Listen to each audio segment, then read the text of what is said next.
right, you're listening to 91.9 KCSS Turlock. Hey, everybody, guess who I got here with me today? Today I have the one and only, you should be very excited. Ready? Drum roll.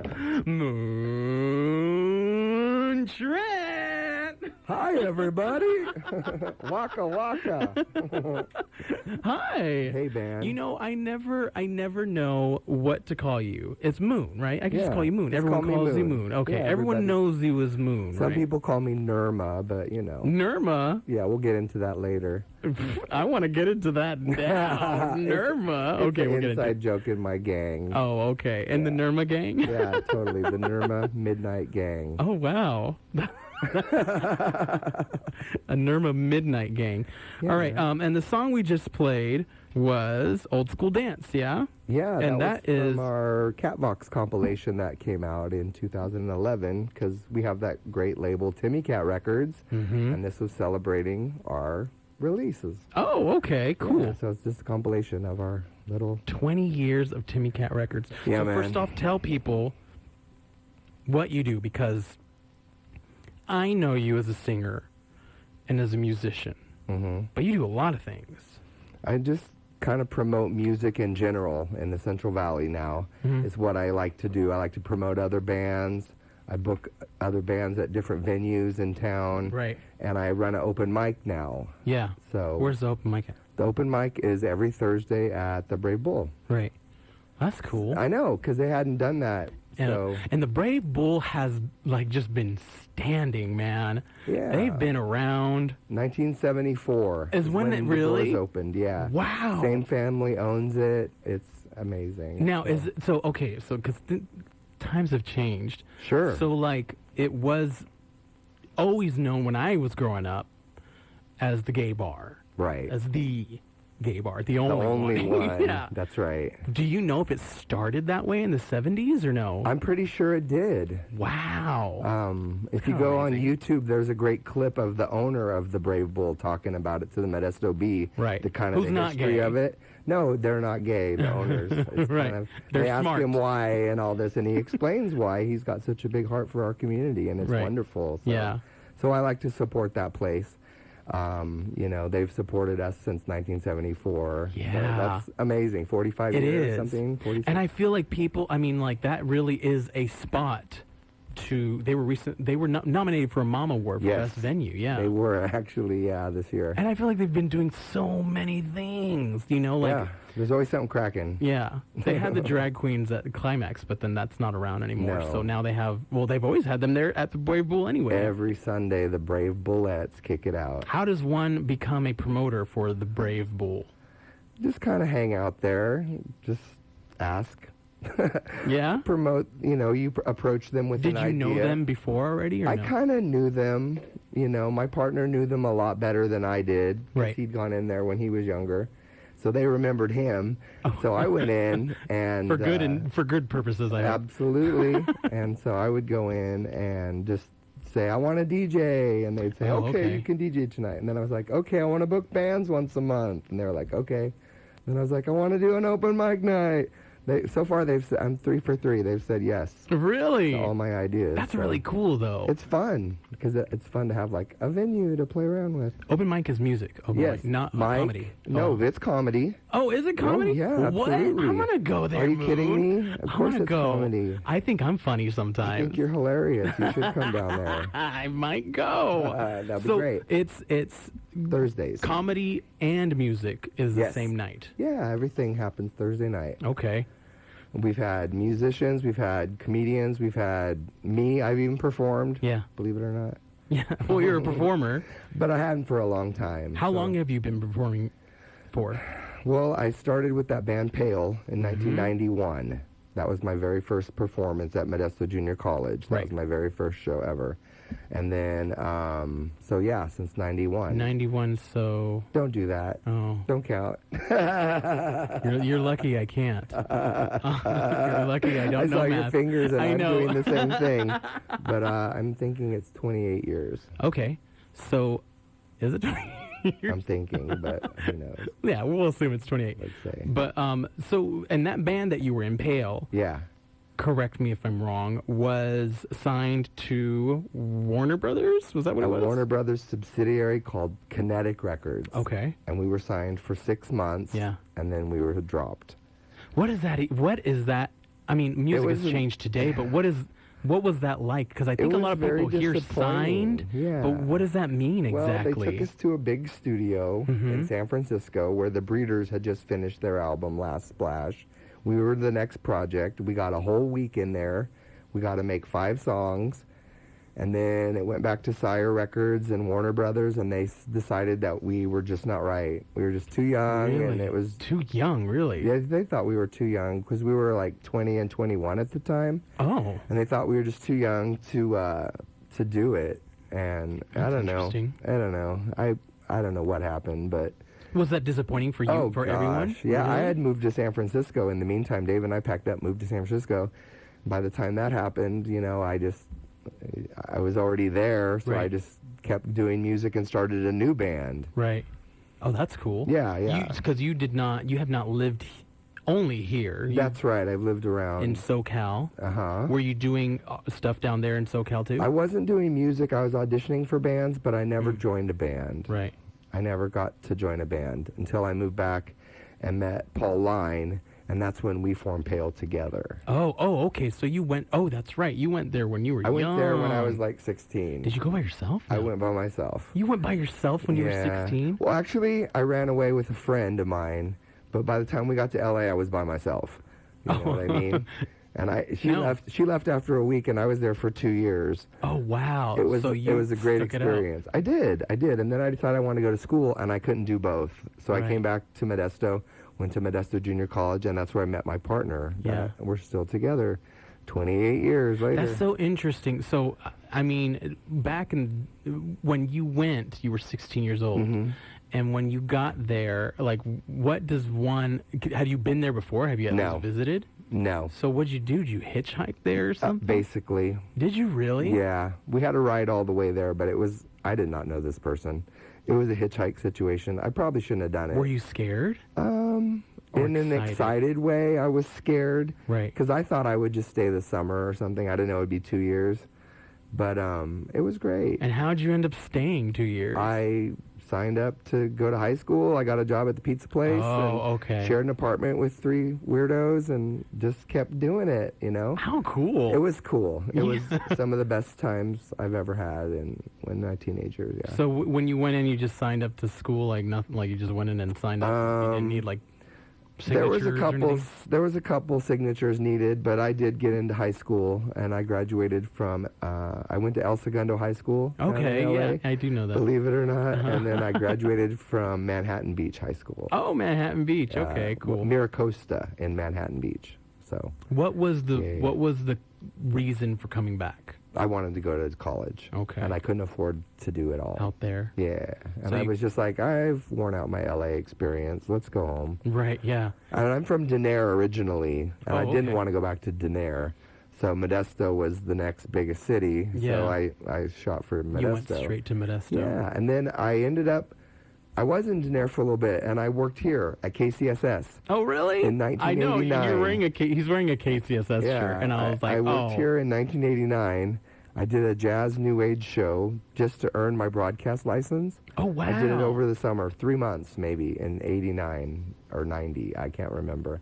But I got my little Moon Trent broadcasting license, and I took it up to KHOP, and they took me on. Really? Yeah, they let me work in the nights as I was like putting stuff away with the night jock, and then they let me on the morning show. Nice. For almost 2-3 years, I was their morning show producer. Oh, really? Back in the day. Dang. Yeah. Do you still keep in touch with everyone, or? I keep in touch with a few of those DJs from the KHOP days. So after that, you ended up in the Bay Area, right? I did. Right after Pale got signed, David and I moved to San Francisco in like November, I think we said November of 92. Mm-hmm. And we stayed out there a long time, almost 15 years. Right. Wow. Part of it, we went to England for a year, stayed there, came back, and stayed in San Francisco for another 2 years. Then we ended up back moving to the Valley after some time. And were you doing stuff out in the Bay Area too? Or? Sure. Yeah, I was doing lots of shows and, Staying active. trying to be relevant. So when you were in the Bay Area, how old were you when you met Dave? I met David when I was 20 years old. 20 years old. Wow. Yeah. You guys have been together for a hot minute then, huh? Yeah, a long time. And is he artistically inclined like you? Sure. Yeah, we produced this album together. Okay. He's really good at design and always has great ideas. How did you meet him? At MJC. Oh, okay. A mutual friend introduced us. We were going to college together, and we met at MJC. Just like normal people. Just met at school. Because I meet everybody, all these young couples that I meet, and I'm like, how'd you guys meet? And they're like, oh, this app. Grindr. Online or whatever. And I was like, oh, well, that was not an option when we met. That wasn't part of the thing. That was not part of the equation. No, you're right. So that wasn't even a thing. It was almost like back then, it was like when you would hear about another man, you'd be like, oh, wow, Big secret or big surprise. And then it was, I remember when I was in high school and I first met a friend of mine introduced me to my first boyfriend, who might be listening, so I better be nice. And it was very, it was almost like, it was exciting because it was like there wasn't anyone else. Like you didn't hear about it. Yeah. And then when I was in high school, there was none of this. There was none of course not. So there's just rumors and insinuations. And like, is it true? Is it real? Exactly. Like when you're in high school. And it was just as disastrous as a heterosexual couple relationship. Yes. So anyway, you go to the Bay Area, and then you come back here. The reason I'm asking these questions is because I always love to have everyone on here and ask and learn, And I was in L.A. forever. Right. And then I came back, and I think that's the one question I get the most is, what brought you back to the Central Valley? Really? Oh, yeah. You haven't gotten it? When you have moved it? Yeah, I've gotten it.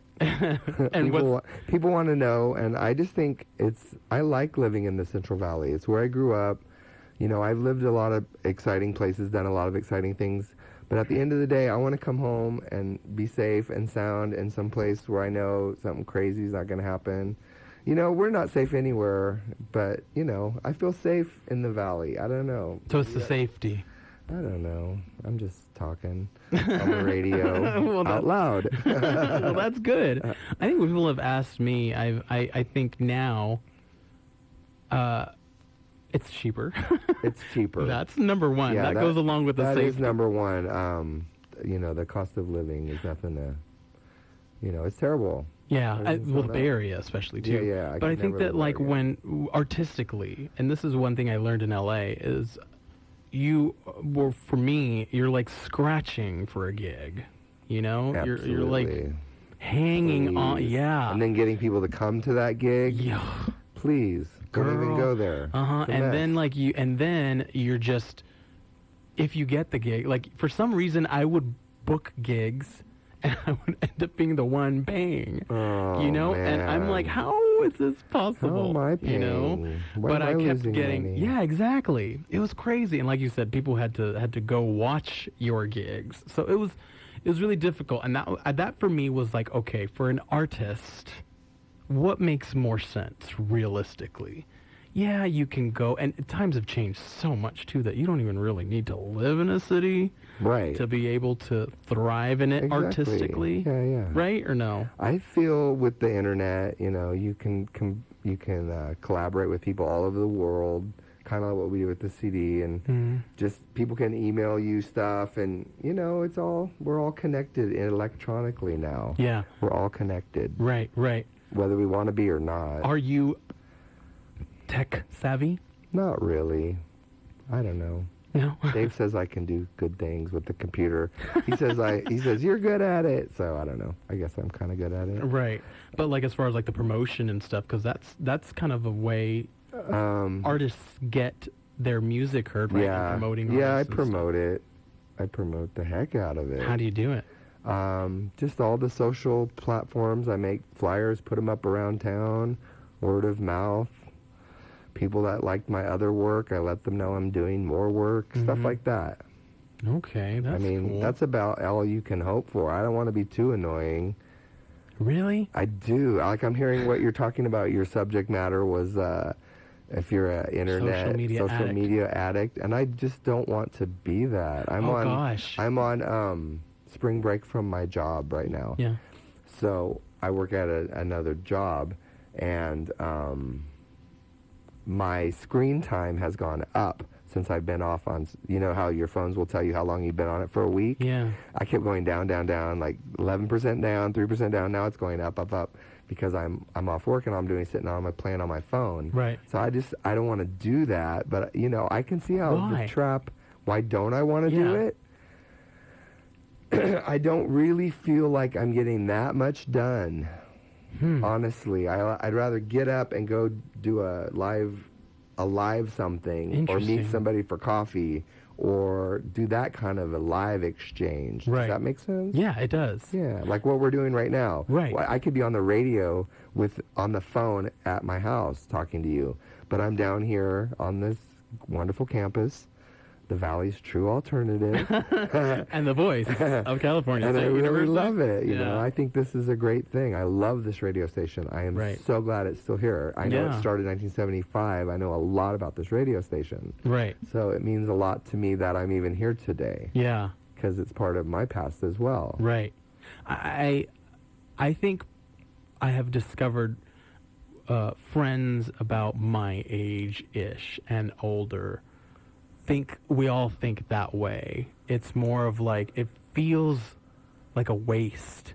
For me, it's difficult to get online. It's so hard, But now I see where everything is kind of going. Last year, me and Chris were just like, we don't need technology, we need a television with antennas. And that's what we have. We quit cable.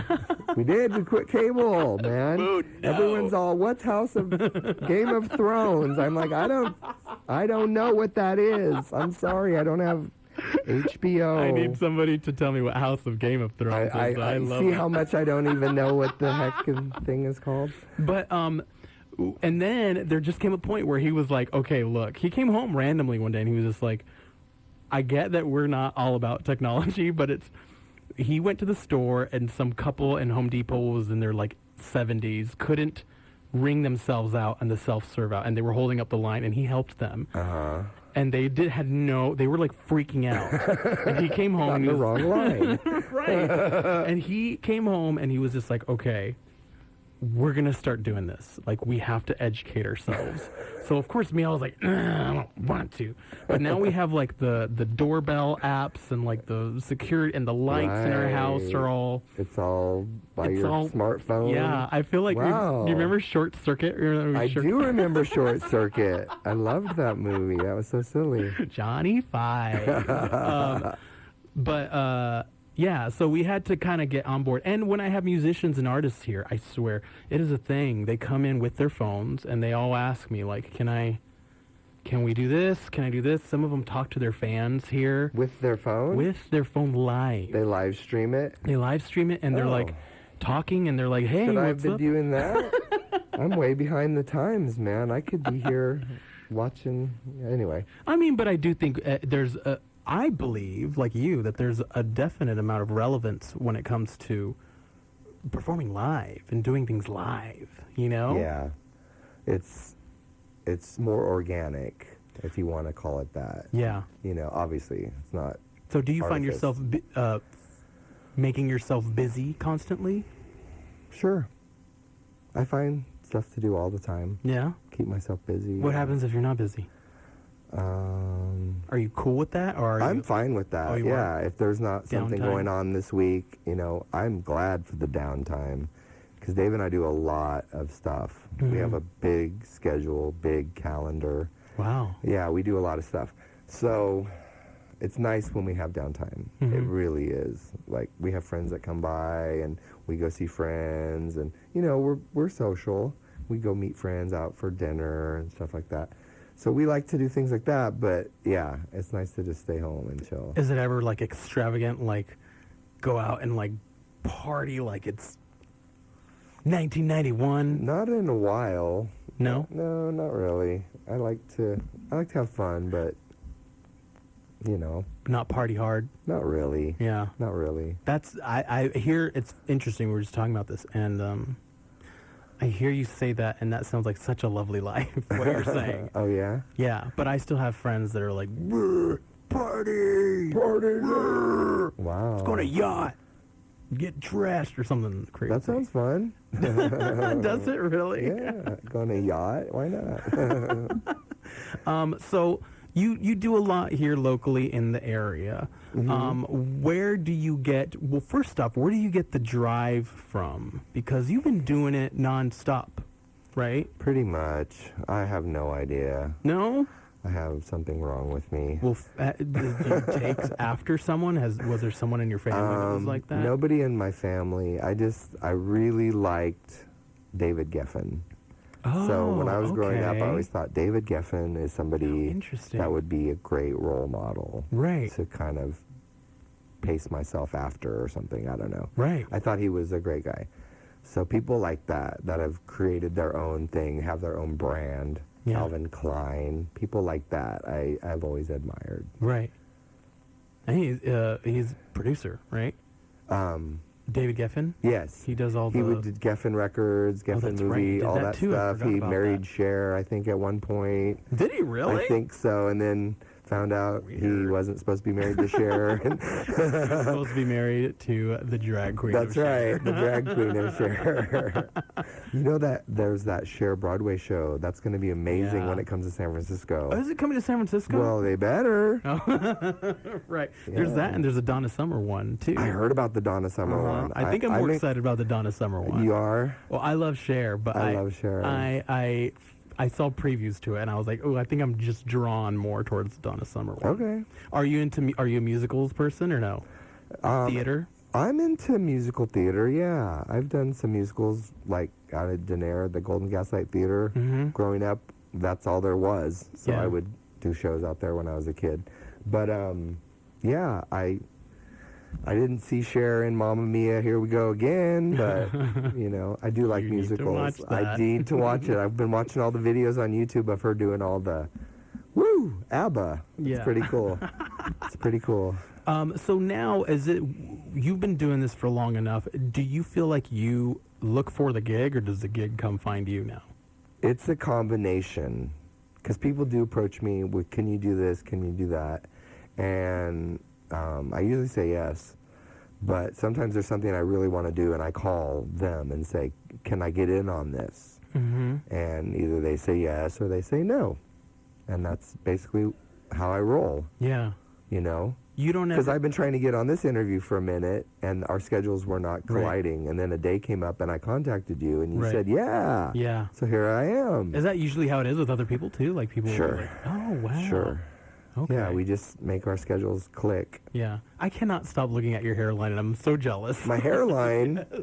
What do you mean? I feel like I'm constantly, like, hoping that my hair doesn't go any further back. I and get I'm like, mine shaved from here up because it's so low. I'm so envious of Oh, that. man. I'm like, It's all oh. gray now, though, my hairline. But it looks good. It looks Thank good. you. Thank I you. envy people like you. That's why I don't follow you on Facebook. I was talking about that earlier. I What was do like, you I mean? hate his hairline. I'm constantly posting my latest haircut.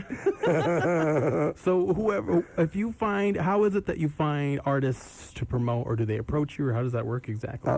Same thing, a little from column A, a little from column B. Like we were talking when we were off air about Cole Hinkle. I've been following him before I actually met him.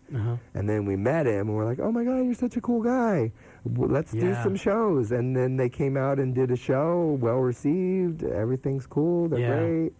And so I pursued Cole Hinkle, but sometimes bands want to work with me, and that's cool too. Yeah. You know, it doesn't always work out, but you know, I'm open. What does it mean to people approaching me when it doesn't work out? What does that mean exactly? Like, it means that I've had some bands since I've been booking the shows. A lot of bands have contacted me because it's a new venue to them. It's another venue in Modesto, apparently. So they want to do it, and if I see their YouTube clip and it doesn't look like it's going to match with our club and the crowd, I have to tell them no. without even running it by the club, because I know what the club wants. Yeah. Sometimes I'll run them clips and they're like, "Are you crazy? Yeah. You can't bring those people in here." And things like that have happened, and I don't bring those people in here. Right. Yeah. I pay attention to what they want. And so what is they it say. certain clubs or that you go to, or is it the Brave Bull Plus? Mostly the Brave Bull. Okay. Mostly. So it has to go with the. It just has to go with what the bartenders can stand and the owners. I'm not going to bring, like I've had a bunch of metal bands approach me, and I'm like, I don't know. Are your fans going to come to the Brave Bull? I don't know. Oh, I'm sure they would, but I still, would love to see that happen. Yeah, I understand how we the might have a bartenders- metal night. Oh my goodness. Oh, I'm sure. I just had last week, Andrew Mendez was his name, and he was talking about how they're part of, I don't know if you know the Morlocks Underground. Nope. That whole that whole group. They started here years ago. It's like basically a community of punk rock bands. That sounds cool. And they could never book a gig, so they would go do it at one person's house and trash it, basically. Oh, yeah. We've done the parties at our house with have 8 you? bands. Oh, okay. Oh, yeah. Back in the day, we used to live by Pick and Pull in Modesto before we moved to San Francisco. Oh. We had 4 legendary shows by the Modesto Organization of Bands, the Mob. Right. And 2 of them were at mine and Dave's house over. It's crazy. Wow. You ever try to put 8 bands in your backyard? No, but that sounds like a lot of fun. It was the most fun. I was curious to know how you do that. So if somebody's listening and they're like, okay, I want to perform one night at a club, and they contact you, what is the appropriate way to contact and approach you? What do you look for? Through Facebook. I just want a YouTube clip, mostly nowadays. Of them live. Yeah, just so I can kind of see what's going on. And when I do book bands, when I make the events page, I take that link and put it on the About section, so you know what you're getting yourself into. Okay. Before you even go to the club. Right. So you know who's there, what they're like, if you're going to dig it, and then you can make your decision there. Do you have any, who have you been with like the longest? Do you have any that have stuck with you for a long time? Any artists? Any artists that have or stuck like with bands that you promoted? There's a lot of them, but they rotate. They rotate okay. in and out, It's like the Trump administration. Oh, my. Yeah, exactly. We're almost at the top of the hour. I'm just going to give a quick briefing. Speaking of the Trump administration, I'm just kidding. We're not going to talk about that. This is Enrique Vega with your Enrique Vega Hour, you guys. If you're tuning in right now, I have Moon Trent with me. Moon Trent is a local musician artist. And if you want to look him up, you can go on my Facebook and on my social media, Enrique Go Vega. On my Facebook, you'll find his picture there, and he is tagged on my main picture. His name is Moon Trent. This is the Valley's True Alternative and the voice of California State University, Stanislaus.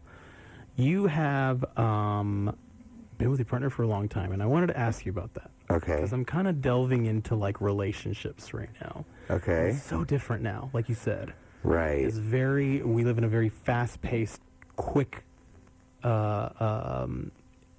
what is the word? I had a word for it, and I forgot. It's just fast. Quick satisfaction, I guess is what it is. You do it fast, and then you move on. So, when you work with your partner on projects, yes, do you guys always see eye to eye? Are you a good most team? part, yeah, I think we're a pretty good team. He's got great ideas, and he listens to my ideas. I listen to his ideas, and we just work together pretty good. Was there ever a time where like I don't want to like stop trying to enforce your ideas on me? Probably, but I can't think of a time because it's 28 years. That's a long time. Nothing comes to mind, so I might hear different when I get home. But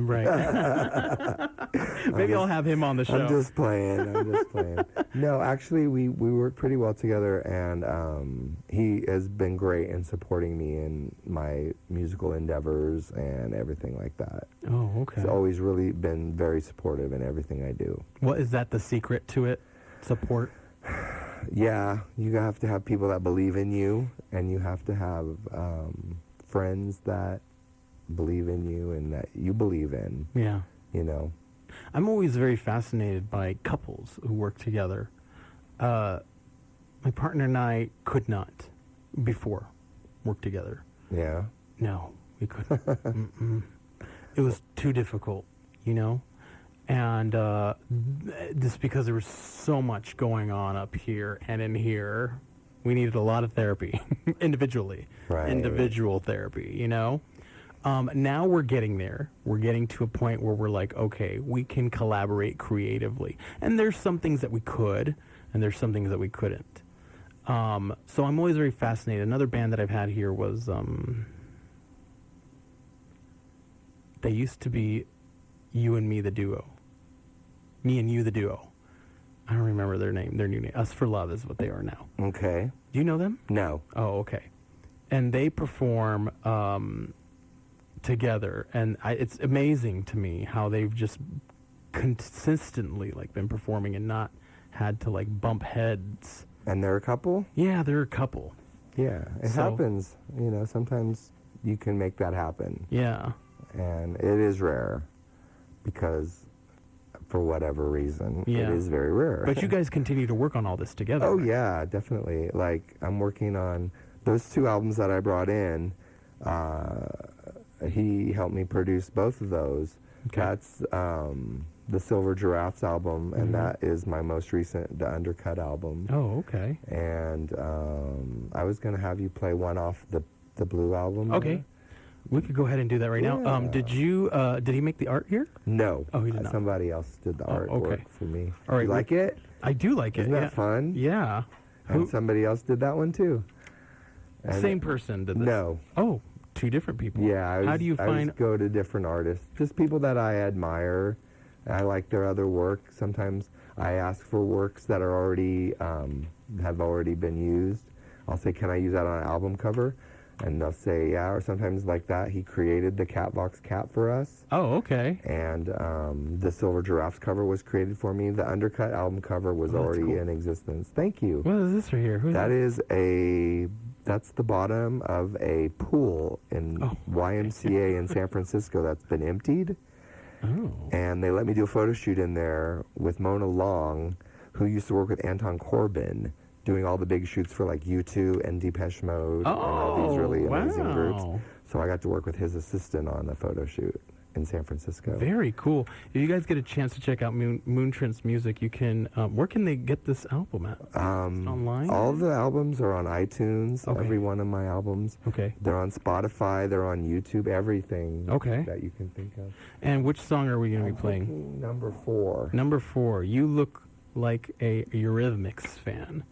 Yeah?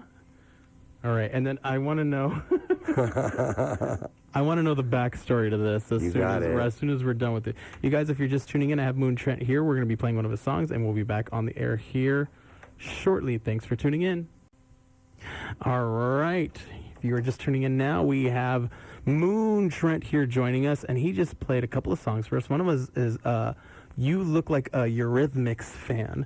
And, okay, that's you singing on there, right? Oh, yeah, that's me. And you wrote it? I wrote it. Okay. What is the inspiration for that? You Look Like a Eurythmics Fan is like when you're at a concert and you're like, you look like a Eurythmics fan. You look like you might play in a band. You look like you like boys. Oh, okay. So it's code for that. Got it. It's code for back in the day. It's almost like a friend of Dorothy's. Basically, I've made up a new euphemism. Okay. Is it a friend of Dorothy's or a friend of Judy's? I don't remember. Friend of Dorothy's. Oh, Dorothy's. Okay. No. And then the second song is called Pop Song. And what is that song about? That's about starting your own record label. Okay. Basically. Wow. Yeah. Is it like, is the advice? Timmy Cat theme song or something. Oh, okay. That makes sense to me. Yeah. So when you write music or when you have written music, what kind of writer are you? Are you like, leave me alone for the next 10 hours in a dark room? Or is it just how does it work? They just come to me. Most of the songs just come to me. I write them down. Nowadays, I can put them in my iPhone. You know, just sing the melodies so I don't lose anything. Okay. Like, I used to lose a lot of songs. Is there where do the melodies come from? Is it the universe? The melody universe. The melody universe. Is it the beat that comes first? I have a tap into it. It all comes at once. Does it really? The whole song comes to me at once. It's really weird. Wow. I've met other songwriters that say that too. Some people just start with the music and then have a melody and then add the words that will fit. Mine all comes together. The beat, the melody, the words. So when I wrote that song, Really? I sat down and it just flowed out of me. Every one of those songs. So when you have a melody or something in your head, do you have to do it immediately? Like, do you have to like A lot of times, yes. I used to like wake up at night and write things down. Because I'll go to sleep and go, that would be a really good song. And then I'm asleep, and then I wake up in the morning and go, oh, what were those words again? Oh, my God. You know, I've lost so many what I think would be number one songs. I feel like That's why I don't have number one songs. They all went away at They night. all got lost in your dreams. But no, I've heard that constantly of people who are asleep and will wake up and like write stuff down. I wish I was like that because I feel like I could come up with some good ideas. Weird. I do hear songs in my dreams, and if I've never heard them before, it's got to be from my brain. Yeah. So I just wake up and write them down, and I steal them from myself in my dream. I don't know. When it all comes all at once, how do you save that in the moment? Is it through writing it? A lot of times I'll write it down. Like I said, now I can record it on the phone, but before I would just write things down. And if I've written it down, I will remember the melody. I don't forget them. So if I see the words, I can find things that I wrote when I was 18 years old that I've never recorded, and I'll look and go, oh, I remember this song, and I can sing it still. I can do that. Wow. That's pretty interesting. It is kind of weird. What about lyrics? Same thing, yeah. Yeah. They just come to me at the same time. So when you have your lyrics, they're just it's just something that comes to you and not something that like you have to think out or like process or anything? Not really. Sometimes I go back and change a couple lines if they sound too silly or... What's sounding too silly? Just how I feel that day. Okay. You know, whatever. I've changed a couple lines in a couple songs, and not many. Do you still get nervous performing ever? Sure. You do? Absolutely. And how do you overcome that? I just think that, you know, I'm trying to win people over every time I perform. So I just try to put on my best face and just try to give them the best show I can give them. And then if they like it, great. If they don't, they'll see somebody next week. I'm not heard about it. Yeah. But I do like people to like what I'm doing. Yeah. You know? That's the artist. That's why we do it. I know. To get a little feedback every now and then. And why? And what is a good performance to you? Whether it's yours or anyone's, what is a definition of a good performance? I like doing bar shows, and people will stop talking and look at you. That means you're doing a good show. People actually want to see a couple of your songs. Then they can go back to talking. I don't care. But watch me for one song. Give me a second. Yeah. You know. And what is so? I'm assuming. The other end of that, a bad show, or if you see someone else perform that's like, oof, that's a bad performance. Yeah. What is that? Is that when people start to ignore? You actually have to perform for yourself, because if there's one person in that room and that person gets up and leaves, what are you going to do? Stop and pack up and leave? No, you finish the show. Yeah. It doesn't matter. It's another chance to progress in what you're doing. There's more experience. You've just experienced the other end of it. Right. So... you know, wrap it up. Was there ever, we were just talking, and I'm gonna challenge you, Moon. Are you ready? Oh, man. You don't like it. Yeah, I know you don't like to. I'm getting a feel for you now, and I'm like, okay, I'm gonna challenge it. It. Be good. It's gonna be awful. Don't worry. Man. We might have to go to a commercial break. And here's Moon Trent music, everybody. We were just talking a little earlier about, and it made me think of something because we were talking about me and my partner working together, and you really have an idea of how you want to present yourself, right? Would you say that? So. I think so. Yeah. Do you, and like we were just doing right now, did you find it difficult when if somebody else takes control of the moment that you're presenting yourself at all, or no? I used to get bothered. Now I know you've just got to breathe and flow. And trust. You just have to do that. Right. You know? I was nervous to come on here today. Were you nervous for you or for me? I was nervous for both of us because I haven't seen you in a minute, and I've done an interview with you before, and it came out really good. So I was just like, oh, how do I top that one? So geez, really? Were you thinking? I was thinking that. Oh my gosh! Because KCSS is such a... Trying to top yourself? Yeah, I try to make the the next show better, or I think, oh, I'm going to do this next time instead of this, or something, you know. I don't think I'm there yet. I don't think I'm. I don't know if I ever will be. Do you get critique from other people? Because I bristle at it, but I really have to take it, because that's the only way I'm going to improve myself. Really? Because I have to have more eyes than just me on myself and my act. Because so I can ask other people, like, what do you think of, or they'll tell me. I don't have to ask questions. They'll just let me know, like, oh, maybe you shouldn't, you know. I don't have an example. But I do take a lot of feedback. I think it's important. Where I am, do you take a lot of feedback? It's important to get feedback. People don't always want to give it, but it's important to get it, or you just are just going to keep Xeroxing your past performances. I don't know if I could. I don't know. I think I'm pretty amazing. I think you probably do. Just kidding. I think you probably do pretty good. I haven't seen you act in a while. No, I'll have to check on YouTube for you. No, please don't. You won't. Channel.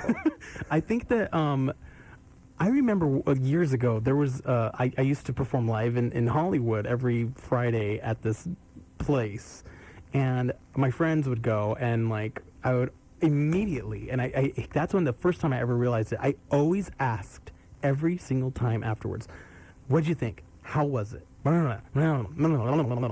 Be honest. And they were always like, "Oh my gosh, it was great. It was wonderful, fantastic." Well, there was one time where I had a friend, Sarah. It's always Sarah. Sarah Fisher, who's still my friend today. And I remember I asked all my friends, and they were like, "Oh no, it was great, blah, blah, blah, blah, blah." And I told everyone, like, "Well, I'm not that great. I'm not that great. But, like, what'd you think?" "Oh, you're the best one. You're great." And then I asked my friend Sarah, and I said, "Well, what'd you think?" And she just looked at me. And I was like, "Well, what'd you think?" She's like, "Well, you said it yourself. You're not the best one." Oh, Burn Nation. Oh my gosh. Lord. Out of every compliment I got every single day leading up to that point, that one destroyed me. Every domino fell. Right. It just killed me. Wow. And I remember that, like, during that time period, I thought to myself, you know what? No more asking people. Yeah. You just do it. Yeah. And They'll if let it sucks, you know. yeah, if it sucks, They'll it let sucks. you know. And if it doesn't, it doesn't. You know, it's not about that. Right. And to this day, I still, like, I want to ask sometimes.